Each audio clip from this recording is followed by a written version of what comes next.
Alright, I'm going to do a video showing chip bud grafting, otherwise known as chip budding. I got some Emless 7 3/16 inch size rootstock here, and I'm doing chestnut crab. And I've had really good luck here using a chisel to do grafts, mainly for the whip and tongue, and then I did do some saddle grafts where I did the V on the rootstock, and then I just used my Sheffield multi-cutter to split the scion wood in the middle, you know, like that. So, but I'm doing some chip budding on here, so I'll just do a demonstration here. Very easy and quick technique, so I may switch to this going forward. We'll see how it goes. I did have really good success this spring doing whip and tongue grafting on my plum and cherry, and I also got my peach to take. Peach are doing really well, so I'll have to maybe do an update, do a quick video explanation on what I did for those. So it seems like there's quite a few questions on my grafting stone fruit. So I'm just going to cut 6 inches up. I measured here on my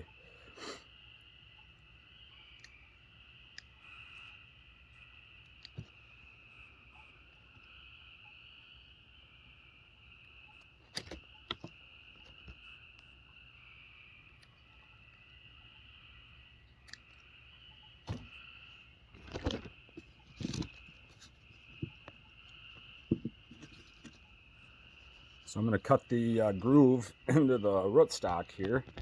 See if I can, there we go.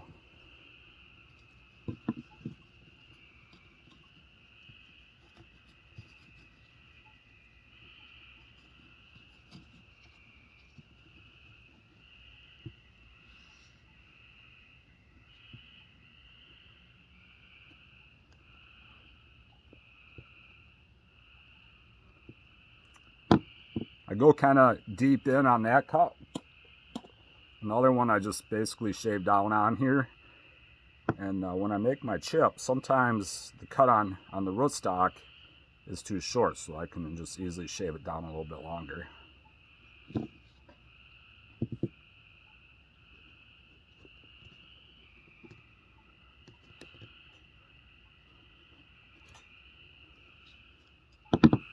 And I was kind of holding it with my fingers so I didn't slip and go too far.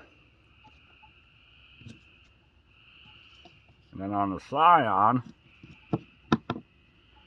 I go to the bud, and then I just cut through it, and then I start up above the bud and I just cut down.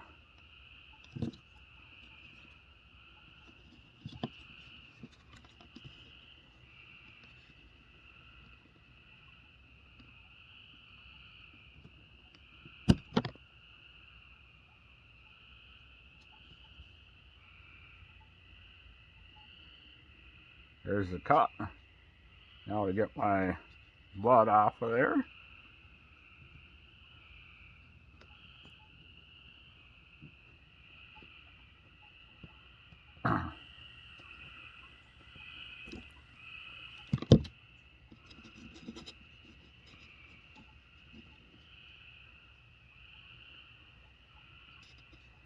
And it does kind of curve.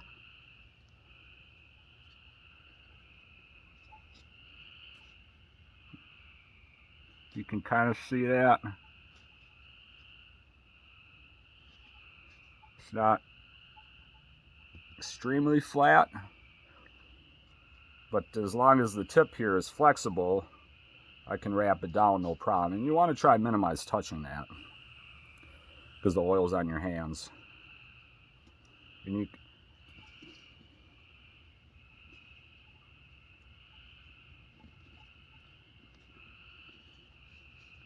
I just press it down in there. And the reason you do the rootstock first is to minimize exposure time when you cut the scion wood, because they start to oxidize when they're exposed to the air. So that's why you do the rootstock first, and then you cut your scion second. Now the guys that do this in the field professionally, they're super fast at this. They may get done, you know, a couple thousand in a day.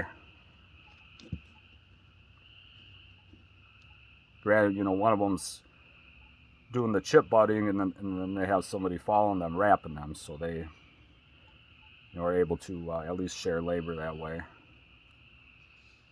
And this is a little long. I could make the cut in the rootstock a little longer, or I could just use my chisel to snip off that end, and I'll just snip off the end. But I did push it down into the rootstock pretty good.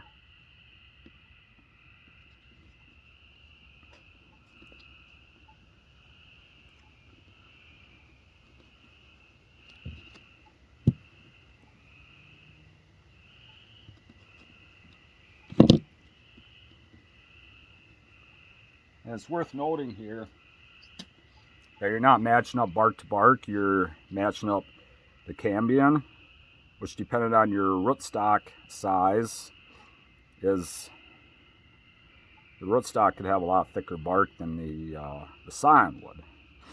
But as long as it crosses in one spot, it'll callus fine. And if you put the chip on there at a slight angle, they should cross at some point. That's how it looks here. And I'll only wrap over the bud once, and I'm using Parafilm M. And I'll try to put the link to that in the description. I bought it off Amazon. I made sure the seller was Amazon. Just it seems that there's quite a few sellers on there that might not be selling stuff that's real. So when I bought it, I just made sure my seller was Amazon, so I was getting the real thing. And it was about 20 bucks for a nice long roll. And then when I wrap it around here, going back under the bud, the back side of the bud, see, I just went over the bud once, I'll pull it across underneath because it's easier to get that angle to come back up. So sometimes it's just straight back almost to get around that bud. And then I can hold it there and then briefly, and then wrap around behind, and that'll hold that in place. So I'm using a 1-inch wide strip that's like 4 inches long for this. So actually, you know what, I don't think I went over the bud yet, so I'll go over it now and finish up my rafting. And I mean, you could always, you know, some people that are new to this, they might do a chip bud and a whipping tongue. I haven't been doing that, but I've been having good take on my apple for sure. So there's the finished chip bud graft. So hope that helps. So definitely using a chisel on this helps. Definitely need to sharpen it. I have a whetstone that I use to sharpen it with. I'll put links in the description for those also. But yeah, this method has been working really well for me.